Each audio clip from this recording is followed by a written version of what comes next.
สบายดีรถด้ามเด้อโฮโว10ล้อแล้วก็12ล้อทรงนี้ทางบริษัทเฮาก็มีโปรโมชั่นดีๆเนาะใจายน้อยดอกเบี้ยต่ำเด้อทรงนี้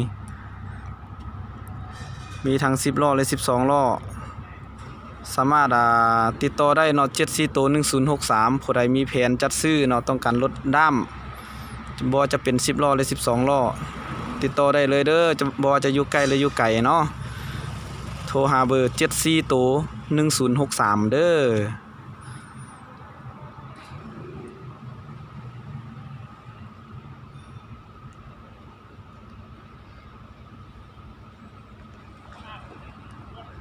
งามๆเด้อทางด้ามเนาะทางด้ามก็จะงามเหมาะสมบางยกก็เป็นยี่ห้อไฮว่ายกด้ามจะไว้ขึ้นไว้เนาะ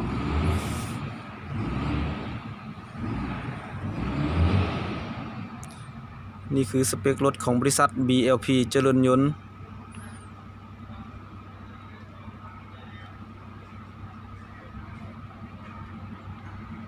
งาม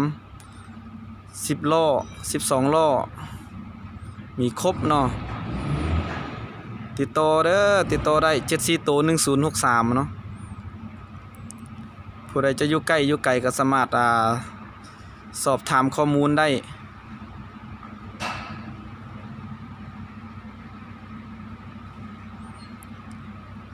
เข้ามาสัมผัสด้วยตัวท่านเองได้เด้อ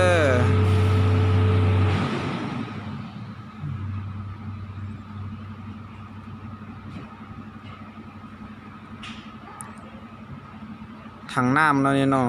ใส่สะดวกสบายใส่ง่าย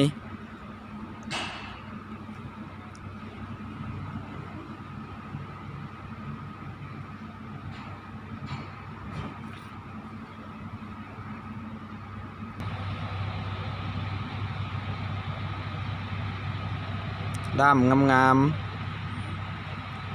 10ล้อมาตรฐานเนาะหน้าปัดมันถืออยู่แกได้20เม็ดก้อนเฉพาะ20เม็ดก้อนบ่ทันได้โตฝาด้ามเด้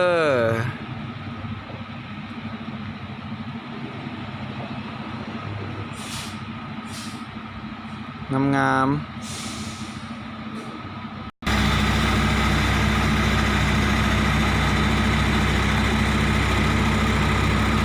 อันนี้จะเป็น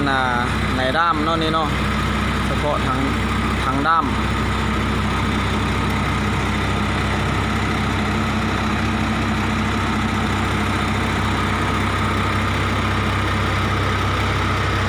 ซี่เนาะทางด้ามนี่จอดยึดพื้นเนาะจะงามๆยึดพื้นให้พร้อมเลยแข็งแน่นทุกคันเนาะมีหมดทุกคันจอดยึดพื้นให้เลย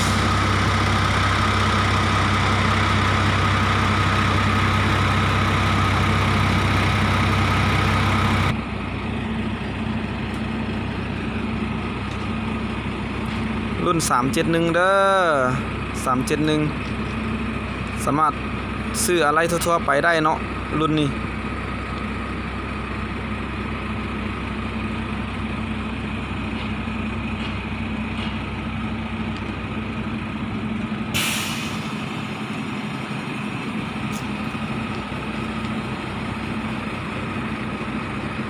งามหมดทุกคันนี่คือทางไหน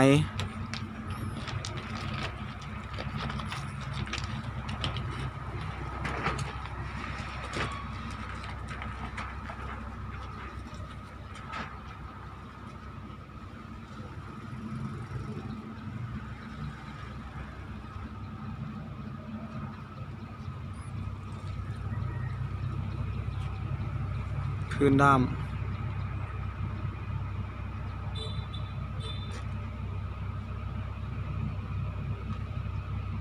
มทุกคันจอดยึดมืดนอจะแข็งแน่นอ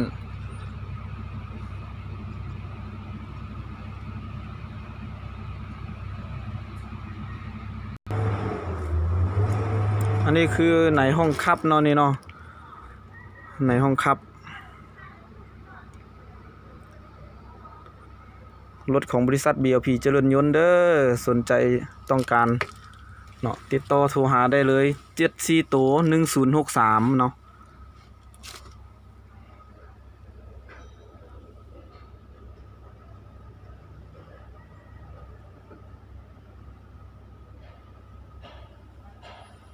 อันนี้จะเป็นปุ่มลูกลิ้นของรถ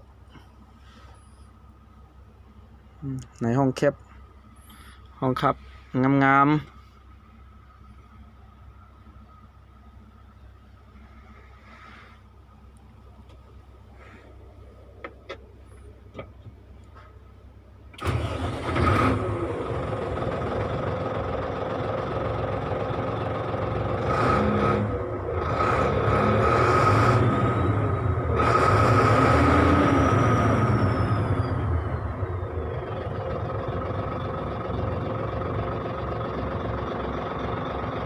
นี่เด้อ